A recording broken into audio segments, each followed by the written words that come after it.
কেমন করে ঘুমাও তুমি? ও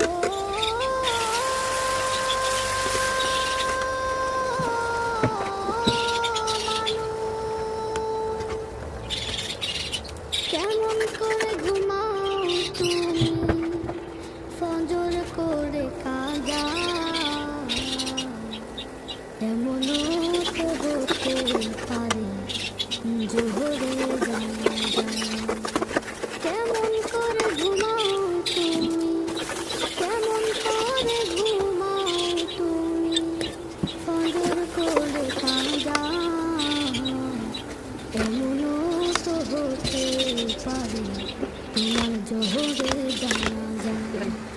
এমনও তো হতে পারে তোমার জোহরে জানাজা। মুসলিম